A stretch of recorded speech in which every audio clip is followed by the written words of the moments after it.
మేమైతే నిజంగా మా సీనియర్ పొలిటీషియన్ తిట్టుకోవాలి ఇప్పుడు. పొద్దున్న లేస్తేనే హెచ్ఎల్‌సీలో ఎన్ని నీళ్లున్నాయి, హ్మ్. తుంగభద్రలో ఎన్ని నీళ్లున్నాయి, హ్మ్. కాలువలు ఎన్నొస్తా ఉన్నాయి, హ్మ్. ఆర్డిష్ ఎన్ని పోయినాయి, ఇవంతా రాసేవాళ్ళం పొద్దున్నే. హ్మ్. వాళ్ళు సాయంత్రం కనుక్కునేవాళ్ళు.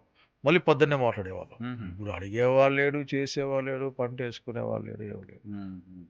పులివెందులకి నీళ్లు పోకుండా ఆపడానికి కూడా అప్పుడు గొడవ పెట్టుకున్నాడు రాజశేఖర్ రెడ్డి సీఎం. హ్మ్. నా కాన్స్టిట్యున్సీయే పోద్ది పులివెందుల నీళ్లు. హ్మ్.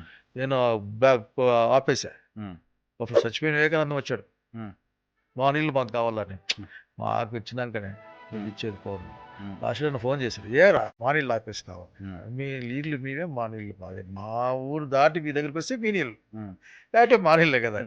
సో, నీళ్ళ గొడవ అట్లుంటది. హ్మ్. సో, నీళ్ళ గురించి ప్రత్యేకంగా రాయలసీమ నీళ్ళు, మా జిల్లా నీళ్ళ గురించి మాట్లాడాను. ఒకే మాట చెప్పాల్సొస్తే అసలకి నా నియోజకవర్గ ప్రజలు తలెత్తుకొని ఇది మా నియోజకవర్గం, ఇతను మా ఎమ్మెల్యే అని చెప్పుకునేది సింగనమల మాత్రం ఆత్మగౌరవం. హ్మ్. సింగనమల ఆత్మగౌరవం. డెఫినెట్‌గా ఆ పని చేయగలను నేను.